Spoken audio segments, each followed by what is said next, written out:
चलो रे चलो रे चलो चलो रे चलो रे चलो चलो जहाजपुर। परम विदुषी लेखिका गणिनी आरिका रत्न श्री 105 स्वस्ति भूषण माता जी, जिन्होंने मात्र 20 वर्ष में 100 से भी अधिक किताबें लिखकर जैन समाज को अनूठा योगदान दिया है। बड़े बड़े विधान जैसे कल्पद्रुम महामंडल विधान, सिद्ध चक्र महामंडल विधान, इंद्रध्वज महामंडल विधान एवं विशेष जिनपद, पूजांजलि आदि महत्वपूर्ण साहित्य बहुत ही सरस, सरल व सुबोध शैली में लिखे हैं, जिसमें गद्य एवं पद्य साहित्य भी समाहित है। इन महान साहित्यों को पढ़कर आप भी अपने ज्ञान का विकास कर सकते हैं।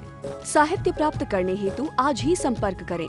संपर्क सूत्र 7906062500, 9868345768। सभी लोग हाथ जोड़ लें। जिनवाणी पुत्र जिनवाणी स्तुति के लिए हाथ जोड़ लें। मुझे लगता है कुछ लोग किताब पढ़ने में लगे हुए हैं। थोड़ी देर के लिए किताब, मोबाइल सब बंद कर दें। पीछे कुछ विद्वान मोबाइल चला रहे या तो या किताब पढ़ रहे, उन्हें अपने अपने पड़ोसी को मना कर दें।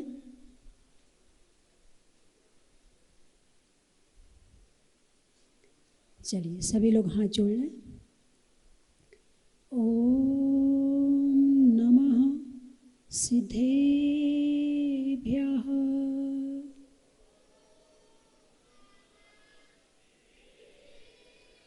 ओम नमः सिद्धेभ्यः।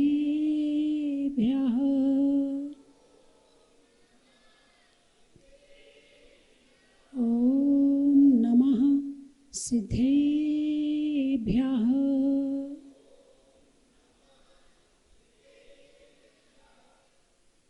नमः श्रीवर्धमानाय निर्धोतकलिलात्मने सालोकानां त्रिलोकानां यद्विद्या दर्पणायते।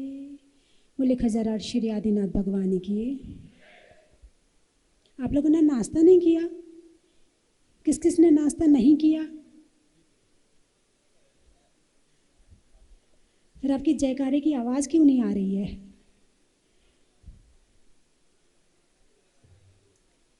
बोले सोनागिर के चंद्रप्रभ भगवान की।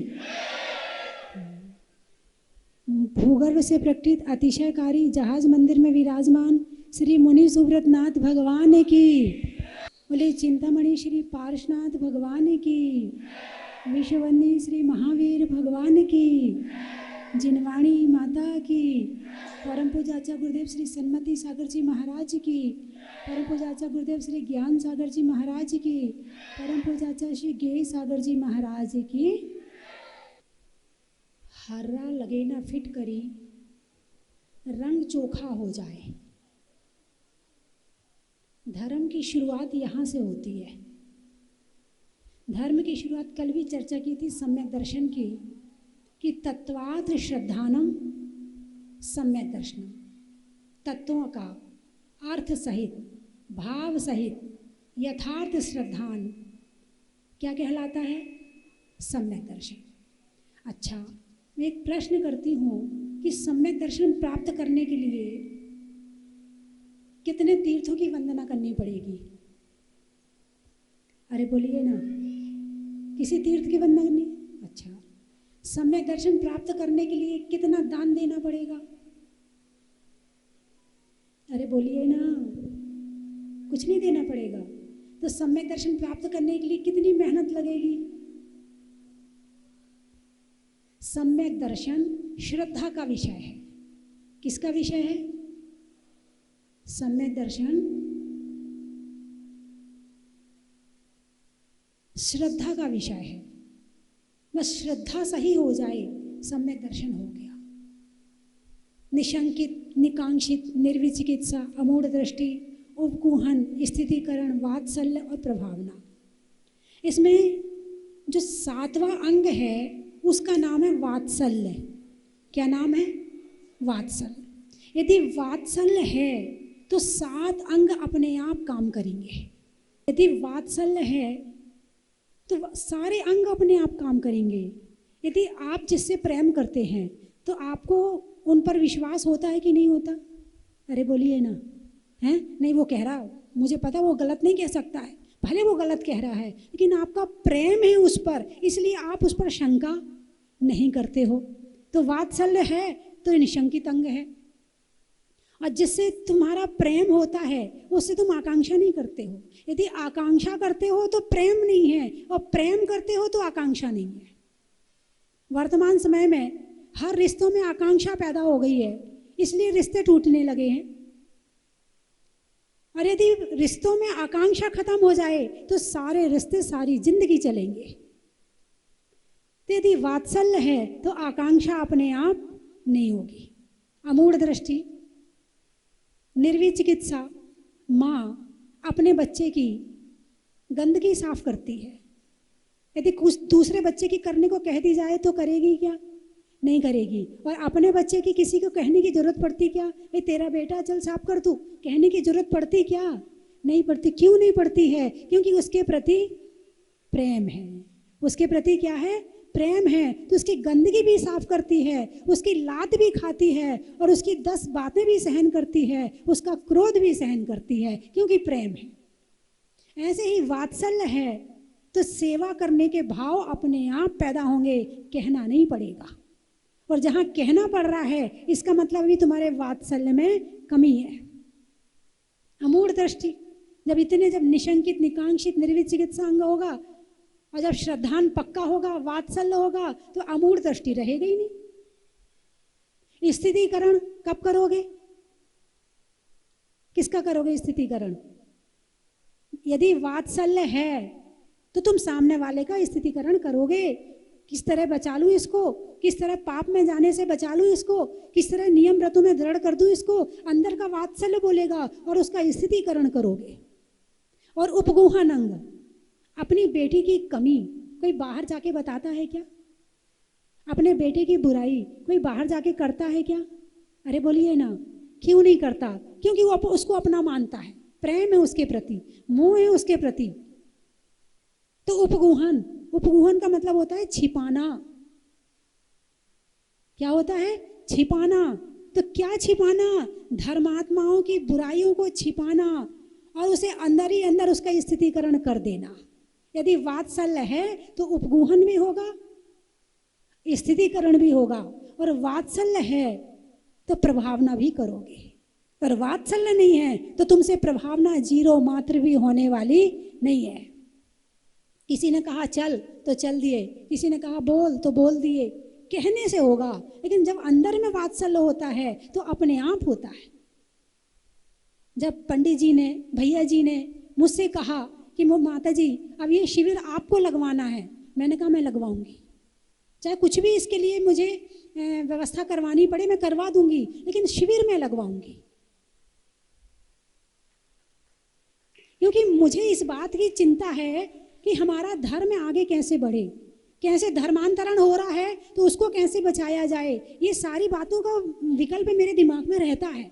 और उसी के कारण से ही ये सारा कार्यक्रम करवा रही हूँ कि कैसे जैन धर्म की प्रभावना हो, कैसे जैन समाज में प्रभावना हो। जब साधु आपके लिए इतना कर रहे हैं, कहते ना कि हमें क्या मिला है, हम ये ना सोचें, हमने क्या दिया है, हम ये सोचें। अब प्रश्न ये है कि आपको कितना दिया है और आपने कितना दिया है। भैया जी, हमने समाज को कितना दिया है और समाज ने हमें कितना दिया है। आप एक देखो, एक माला और एक सम्मान प्राप्त होता है और लोग करोड़ों रुपए दान कर देते हैं, करते कि नहीं करते? किसके लिए? केवल एक माला और सम्मान के लिए लोग करोड़ों दान कर देते हैं कि जैन धर्म की प्रभावना रहे, जैन धर्म आगे बढ़े, जैन धर्म के जितने भी जीव हैं वो जैन धर्म को अच्छी तरह से पालन करते रहे। तो इन सब बातों को लेकर वात्सल्य, क्या वात्सल्य, वात्सल्य में ईर्ष्या नहीं होती, वात्सल्य में क्रोध नहीं होता, वात्सल्य में 100 गलतियां माफ होती हैं, वात्सल्य में बहुत सारे काम हो जाते हैं और ऐसा लगता है कि सामने वाले को कैसे आगे बढ़ा दूं। मेरे मन में तो बहुत भावना रहती है और आपके मन में भी है, तभी तो आप यहाँ आए हैं। तो 8 अंगों में प्रमुख अंग कौन सा है? वात्सल्य। वात्सल्य क्या? बछड़े सम गौ वत्स प्रीति सम, है ना? गौ वत्स प्रीति सम। कैसी प्रीति है ये? गाय और बछड़े की। गाय अपने बछड़े को कितना प्रेम करती है। यदि गाय के बछड़े को पकड़ के आगे आगे चलो तो गाय के गले में रस्सी डालने की जरूरत नहीं है। गाय उस बछड़े के पीछे पीछे दौड़ी दौड़ी चली आती है, इतना प्रेम करती है। लेकिन प्रेम करने के लिए क्यों प्रेम करती है?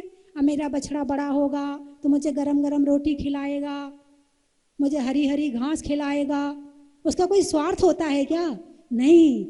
यानी कि वात्सल्य अंग में किसी मनुष्य का उदाहरण नहीं दिया, देवताओं का उदाहरण नहीं दिया। किसका उदाहरण दिया है? गाय और बछड़े का उदाहरण दिया कि पशु से शिक्षा लो। और ये मैं नहीं कह रही हूं, शास्त्रों में लिखा हुआ है। तो किस पर प्रयास करना है सबसे ज्यादा? सम्यक दर्शन पर। किस पर प्रयास करना है? आज से 10 मिनट सम्यक दर्शन के ऊपर प्रतिदिन रोज चिंतन मनन करना, रोज ध्यान करना बैठ के कि सम्यक दर्शन कैसे प्राप्त हो। दूसरी बात, कष्ट सहिष्णु एक शब्द आता है, कष्ट सहिष्णु। और 12 तप में एक तप आता है काय क्लेश। ये तप किसके लिए है? साधुओं के लिए। अरे बोलिए ना, ये तप किसको करना चाहिए? जोर से बोलिए पंडित जी, नजर नीची करके बैठे हो। हाँ बताइए, ये तप किसके लिए है? साधुओं के लिए। किसके लिए है? जोर से बोलिए। अरे जोर से बोलिए ना। साधु के लिए है ना, श्रावक के लिए थोड़ी है। किसके लिए है ये 12 तप? 6 आवश्यक के नाम बताओ। देव पूजा, गुरु उपासना, स्वाध्याय, संयम। किसका आवश्यक है ये? अरे बोलिए ना। तप, तप का मतलब है कष्ट सहिष्णु, अनशन। पेट खाली है, मन शांत है। ऊनोदर, आधा पेट खाया है लेकिन मन शांत है, खाने की इच्छा नहीं है। रस परित्याग, अपनी जिह्वा को वश में करना है। ये उसमें एक काय क्लेश भी है। और ऐसा नहीं कि आप लोग विविक्त सयासन आदि नहीं करते, करते तो हैं, लेकिन आप करते हैं संसार के हिसाब से। अब मान लो जगह थोड़ी है और 4 जने सोने हैं और वहीं रात काटनी है, तो एक करवट से सोओगे नहीं सोओगे? सो जाओगे। आप ट्रेन में आते हो और जब सीट पर सोते हो तो कैसे सोते हो? बेहोशी से सोते हो कि बिल्कुल सावधानी से सोते हो? लो, ये विविक्त सयासन होगी ना, अनेक तरह के आसन, सोने में, बैठने में, हर तरह से। काय क्लेश, काय क्लेश क्या है? तप है कि नहीं है? हाँ या ना है? आज एक, आप लोग जहाजपुर गए? कौन कौन गया है जहाजपुर? सब गए हैं जहाजपुर। बहुत सारे लोग गए हैं, हाथ नहीं उठा रहे। पंडित जी वो ये सोच रहे हैं माता जी ने तो हमें वहां पर देखा है। माता जी को तो पता ही है कि हम भी जहाजपुर गए हैं। ठीक बात है। जहाजपुर कैसे बना? जिस समय मैंने पहला चतुर्मास जहाजपुर में जब किया तो केवल एक कमरा था। क्या था? एक कमरा, वो भी मंदिर में। एक कमरा, वो भी मंदिर की दीवार से लगा हुआ। जिसने जहाजपुर वाला चतुर्मास, गांव वाला चतुर्मास देखा हो, उन्हें पता है एक कमरे में रहते थे। और संघ की दीदियां दूसरे घर में नहाने जाती थी। यदि आपको अटैच कमरा ना मिले तो गुस्सा आ जाएगा। क्यों बुलाया था?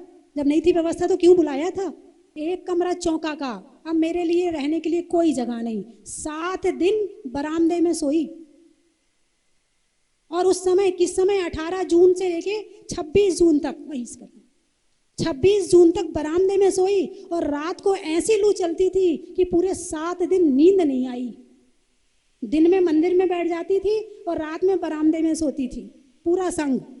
और एक और बात बता दूं, पूरे संघ में किसी दीदी ने उफ नहीं किया कि आप कहाँ ले आई, कि कहाँ बिठा दिया, यहाँ क्या व्यवस्था है। किसी दीदी ने उफ नहीं किया।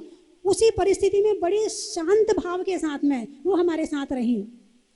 फिर उसके बाद जो वहां सीमेंट की गोदाम थी, क्या कह रही हूं, सीमेंट की गोदाम, कम से कम 20 फुट लंबा कमरा था, आप लोगों ने देखा है 20 फुट लंबा कमरा था। तो उस कमरे को फिर आधे में सीमेंट रहती थी और आधे में मैं रहती थी। और आज आपको कह दिया जाए सीमेंट के कमरे में रहो तो आप कहोगे हम तो ये चले वापिस। जब तक आपके अंदर सहनशीलता नहीं होगी, आप कष्ट सहिष्णु नहीं होंगे, जीवन में बड़े काम कर ही नहीं सकते हैं। आप जितने बड़े काम करने वाले हैं, आप उनकी हिस्ट्री उठा करके देखो कि उन्होंने कितने कष्ट सहन किए हैं। सबको आज जहाजपुर तो नजर आता है, मगर जहाजपुर कैसे बना है ये नजर नहीं आता है। तो एक बात और आपके लिए कहूंगी, कष्ट सहिष्णु। क्या घर में भी लाइट चली जाए, लाइट वाले को गालियां मत दो, कोई बात नहीं, चली गई तो कोई बात नहीं। पहले समय में हम लाइट के बिना भी तो रहते थे। हमारे बुजुर्ग लाइट में जीते थे क्या? उस समय लाइटें थी क्या? मतलब हर तरह से जिंदगी जा सकती है। ऐसा अपने आप को ढालकर यदि अपना जीवन जियोगे तो आप कहीं चले जाओगे, हर जगह आप सफल होकर वापस आओगे। और केवल सुखों में जियोगे तो आप कहीं भी अच्छे काम, बड़े काम नहीं कर पाओगे। ये तो जैन धर्म है, 12 तप के माध्यम से तपा देता है। और जिसका शरीर नहीं तपता है उसकी आत्मा कैसे तपेगी? आत्मा को तपाने के लिए शरीर को तपाना जरूरी होता है। मैं ये नहीं कह रही कि आपकी व्यवस्था में आगे से नहीं करवाऊंगी, व्यवस्था करवाऊंगी, लेकिन बाई चांस कमी रह जाए तो उसके लिए कभी आप मन में विकल्प मत रखना। बोलिए हाँ या ना, मेरी बात अच्छी लगी या बुरी लगी? नहीं, ताली नहीं बजाओ, हाथ उठाकर बताओ कि आज से हम ऐसा ही विचार करेंगे। भाई आगे से फोटो लो, बहुत बढ़िया। कष्ट सहिष्णु क्या बनना है? कितनी भी गर्मी हो 1 घंटा बिना पंखे के बैठना, दिन में 1 घंटा बिना पंखे के बैठना है। और सप्ताह में 1 दिन एक नियम ले लिया करो कि अपने हाथ से पंखा चालू नहीं करेंगे। हो सकता है क्या? से पंखा चालू नहीं करेंगे। यदि किसी ने कर दिया तो बैठ जाएंगे, उससे कहेंगे नहीं मेरा त्याग है, तू कर दे चालू। एक बार मैंने ऐसे नियम दे दिया, समाज में थे, रोज एक नियम देती थी। मैंने कहा अपने हाथ से पंखा चालू नहीं करना। लोग इतने रास्ते निकालते हैं, इतने रास्ते निकालते हैं, उनने कोहनी से पंखा चालू कर लिया। बोले आपने हाथ से ही तो मना किया था, उनने कोहनी से पंखा चालू कर लिया। और दूसरी बात, मुझे एक और चीज मैं जो देख रही हूं कि जितने विद्वान यहाँ पर बैठे हुए हैं, इनमें से बहुत से विद्वान ऐसे हैं जो लेखन में बहुत अच्छे हैं। जैसे आपके पवन कुमार पंडित जी, और अभी सुनील संचय जी, डॉक्टर श्रेयांश जी, डॉक्टर सुरेंद्र भारती जी और पंकज जी, विनोद कुमार जी, तो पूरा ज्योतिष लिखा पड़ा आपने, तो बहुत ही लेखन किया है। शीलचंद जी, बहुत से विद्वान के मुझे नाम नहीं मालूम है, और धीरे धीरे पता चल जाएंगे। आप आते रहोगे, कम से कम आकर के बिना शिविर के 2-4 दिन मेरे पास रहा करो, और आपसे स्वाध्याय करवाऊंगी, और तब पता चलेगा कि आपका कितना अध्ययन है और क्या आपको आगे बढ़ाना है, तब मुझे पता चलेगा। आप 2 दिन के लिए आते हो और चले जाते हो, मुझे पता ही नहीं चलता आप कौन हैं, क्या नाम है, क्या है, कुछ नहीं पता चलता है। आप आओगे तो पता चलेगा। और अभी हमारे यहाँ ये सुरेश जी मारवाड़ा जी बैठे हुए हैं, इनकी बेटी ने पीएचडी की, इनकी बहू ने पीएचडी की, इनके बेटे ने पीएचडी की, और एक और 4 पीएचडी हो गई इनके यहाँ पर। 2 बेटों ने पीएचडी की है। और हमारे जिनेश भैया जी भी एक पत्रिका निकालते, संस्कार सागर, बहुत अच्छी पत्रिका निकालते, पढ़ने के हिसाब से बहुत अच्छी होती है। तो इस तरह से लिखने वाले बहुत हैं। और कुछ चाहिए हमें जोश वाले, जिनके अंदर जोश हो। कोई यदि सामने आ जाए तो तलवार भी उठा लें। हाँ, छत्री हैं, कल पंडित जी ने कहा ही था कि छत्री हैं, असी मसी कृषि, भगवान आदिनाथ ने उपदेश दिया है असी का, तो छत्री हैं। तो ये नहीं कि आप कहीं भी खड़े हो जाओ, अपने विद्वानों के बीच में ही लेके खड़े हो जाओ, नहीं, जब हमारे धर्म पर संकट आ रहा हो तब। ऐसे नहीं कि आपको तलवार का कह दिया तो आपने तो शुरू हो गए, अपनों ही पे शुरू कर दी, क्योंकि हमारे यहाँ अपनों से ज्यादा लड़ते हैं, बाहर वालों से कम लड़ते हैं। एक नियम ले लो, अपनों से नहीं लड़ेंगे, बाहर वालों से भले ही लड़ लेंगे। हो सकता है क्या? चलो विद्वान विद्वान ले लो, कि आपस में विद्वान विद्वान आपस में गुस्सा नहीं करेंगे। कौन ले सकता है नियम? हाथ उठा, कौन हिम्मत वाला है?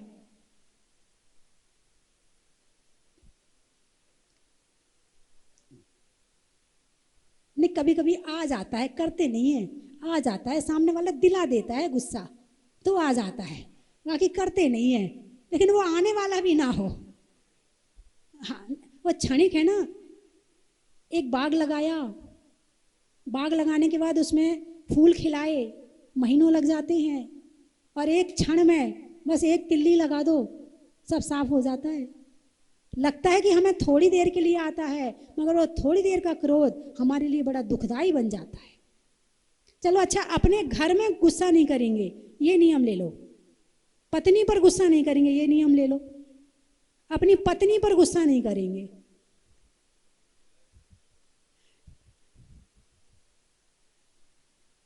चलिए, अगली बात जो मुझे कहनी है वो कहनी है ध्यान के ऊपर।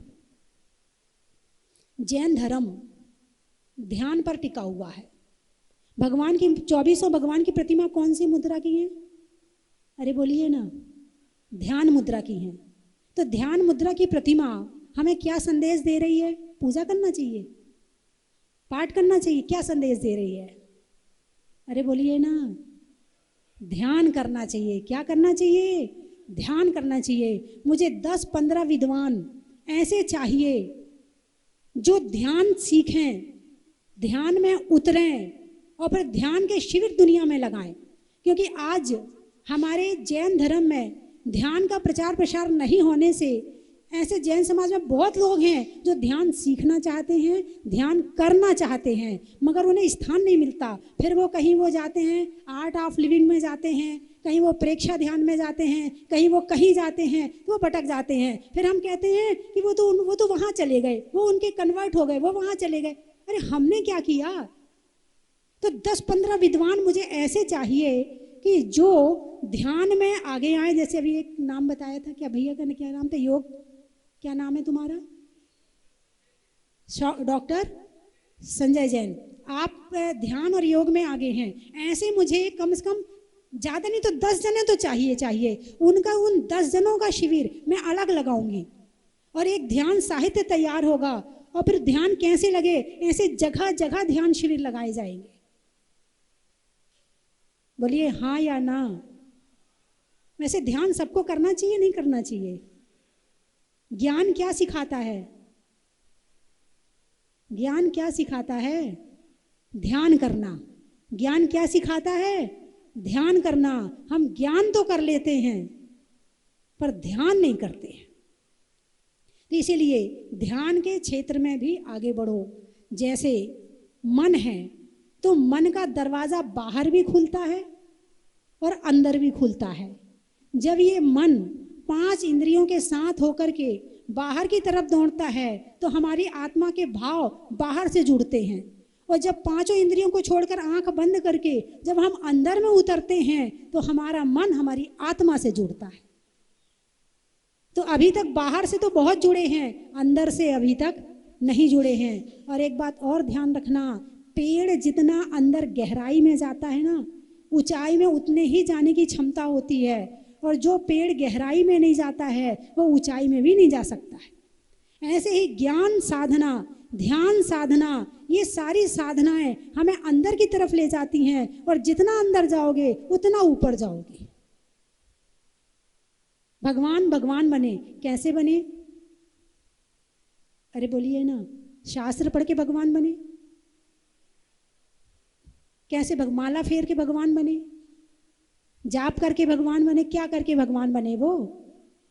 अरे बोलिए ना, ध्यान से भगवान बने। वो भगवान क्यों बने? उनको क्या जरूरत थी? इतना अच्छा संसार था, खाते पीते आराम से रहते आपके जैसे। वो भगवान क्यों बने? अरे उत्तर दीजिए ना, क्यों बने वो भगवान? पंडित जी, शीलचंद जी, शीतलचंद जी। अनंत ज्ञान की प्राप्ति के लिए। किसके लिए? अनंत ज्ञान की प्राप्ति के लिए। आप किसका प्रयास कर रहे हो? अभी थोड़े ज्ञान का। चलो शुरू करो, जितना योग्य है, जितनी योग्यता है उतना तो करो। और जितना जितना आप बीज इन शास्त्रों के स्वाध्याय से, शास्त्र की साधना से करोगे, वही आपका एक दिन ध्यान बन जाएगा। और ध्यान का मतलब है आनंद। ध्यान का क्या मतलब है? आनंद। और आनंद का मतलब है अनंत सुख। सारे काम किस लिए करते हो? सुख के लिए। ये कौन सा सुख है? क्षणिक सुख है। लेकिन भगवान भगवान बने अनंत सुख के लिए। तो इस तरह से जैन धर्म का प्रचार प्रसार, जैन धर्म का प्रचार प्रसार कम है। जैसे कहते हैं ना कि सामान तो अच्छा नहीं है मगर उसकी जो पैकिंग है ना वो बहुत अच्छी है, तो सामान बिक जाता है। पब्लिसिटी। और जिस सामान का क्वालिटी है मगर उसकी पैकिंग अच्छी नहीं है तो वो सामान नहीं बिक पाता है। लेकिन जैन धर्म में जितनी क्वालिटी है, आप दुनिया में कहीं चले जाना वह नहीं मिलने वाली है। तो इसका प्रचार प्रसार जैसा कहा था कि टेक्नोलॉजी के माध्यम से, जो आजकल की तकनीक है उसके माध्यम से हमारे पास अच्छे अच्छे वक्ता हैं, ऐसा नहीं कि नहीं है। वो क्या नाम बताया था वो जो उनका, उनके जैसे हमारे पास भी वक्ता हैं। अभी देखो भी पंकज जी बोल रहे थे, पंडित श्रेयांश जी बोलते, सुरेंद्र जी, मतलब ये सब विद्वान जब बोलते हैं ना तो ऐसा लगता है सुनते रहो। जब मैं जयपुर में थी तो शीतल चंद जी जब आते थे मेरे पास तो मैं तो चुप होके बैठ जाती थी। और शीतल चंद जी इतने अच्छे अच्छे अनुभव सुनाते थे, एक एक डेढ़ डेढ़ घंटा बैठ करके, और मैं आराम से सुनती रहती थी। बोलने के साथ साथ सुनना भी आना चाहिए। तो एक से एक विद्वान हमारे पास में है बोलने वाले। तो जो अपनी जो मोबाइल है उसमें जो भी ऐप बनती है, एक शास्त्रीय परिषद की ऐप बनी। और पैसे खर्चे की चिंता मत करो, आप अच्छे से अच्छी तकनीक का उपयोग करो कि जिससे वो सारी दुनिया में जाए। और तुम्हारी जो एक एक 5-5 मिनट की, 7-7 मिनट की जो वीडियो है वो जैन धर्म के एक एक विषय को लेके और उसके फायदे को लेके। यदि आपने रात्रि भोजन का बताया है तो उसका फायदा बताओ कि क्या फायदा है। क्योंकि आजकल का इंसान ना कायदा जानता है ना वायदा जानता है, आजकल का इंसान तो केवल फायदा जानता है।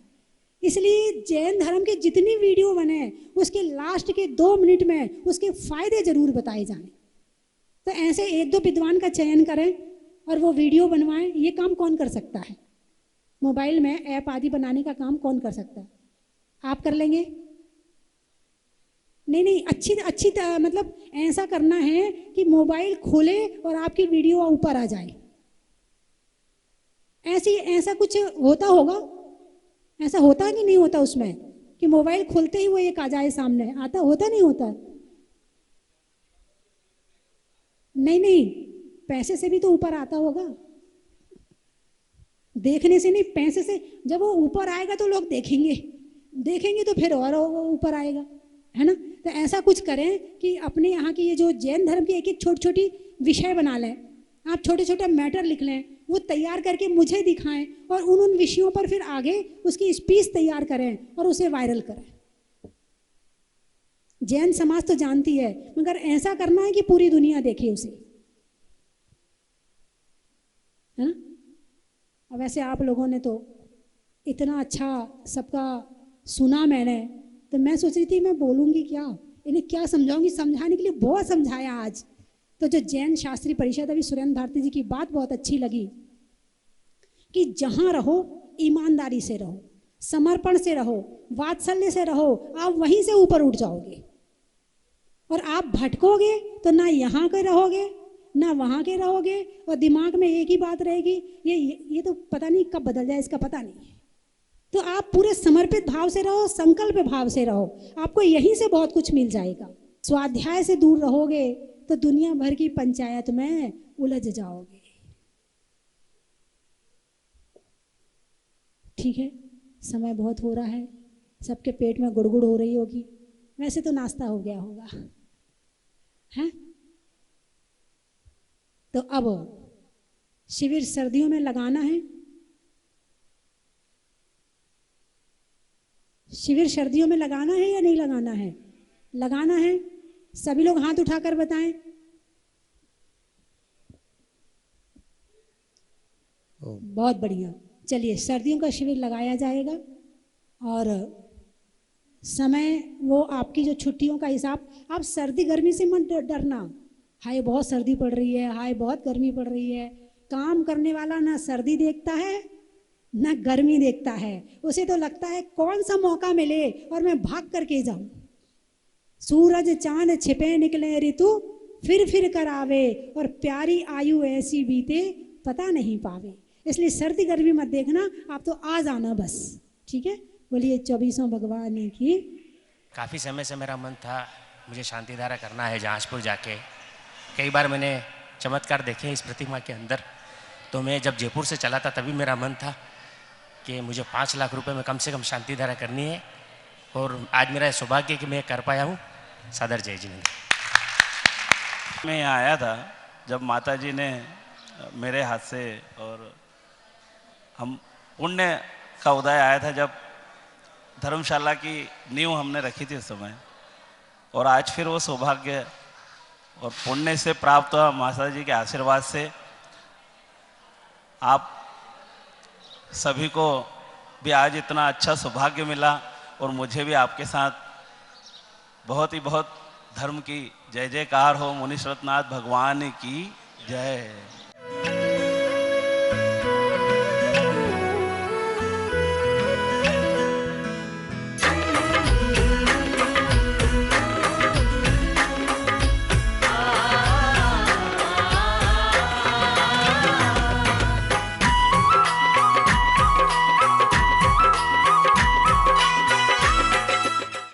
की थाल को सजाओ रे आज, रत्नों की थाल को भर लाओ रे आज। आओ आओ करे रे गुणगान आरती भगवन की। आओ आओ करे गुणगान आरती भगवन की। आओ आओ करे रे गुणगान आरती भगवन की।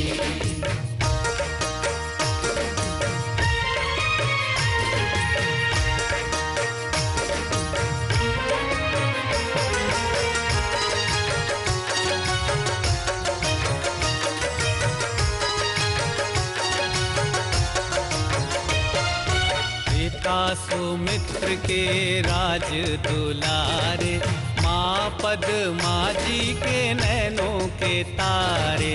पिता सुमित्र के राज दुलारे, माँ पद्मा जी के नैनों के तारे।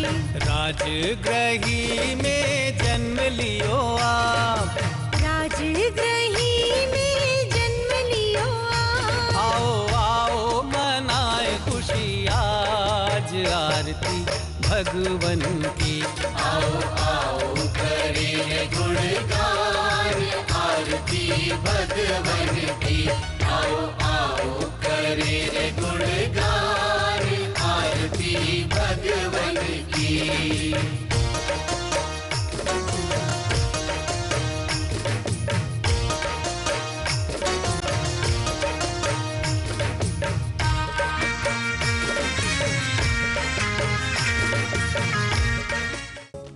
परम विदुषी लेखिका गणिनी आरिका रत्न श्री 105 स्वस्ति भूषण माता जी, जिन्होंने मात्र 20 वर्ष में 100 से भी अधिक किताबें लिखकर जैन समाज को अनूठा योगदान दिया है। बड़े बड़े विधान जैसे कल्पद्रुम महामंडल विधान, सिद्ध चक्र महामंडल विधान, इंद्रध्वज महामंडल विधान एवं विशेष जिनपद, पूजांजलि आदि महत्वपूर्ण साहित्य बहुत ही सरल व सुबोध शैली में लिखे हैं, जिसमें गद्य एवं पद्य साहित्य भी समाहित है। इन महान साहित्यों को पढ़कर आप भी अपने ज्ञान का विकास कर सकते हैं। साहित्य प्राप्त करने हेतु आज ही संपर्क करें।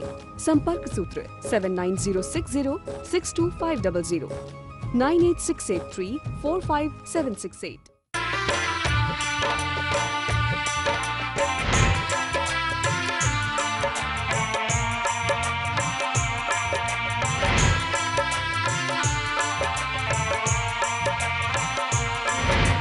चलो रे चलो चलो चलो रे चलो चलो जहाज।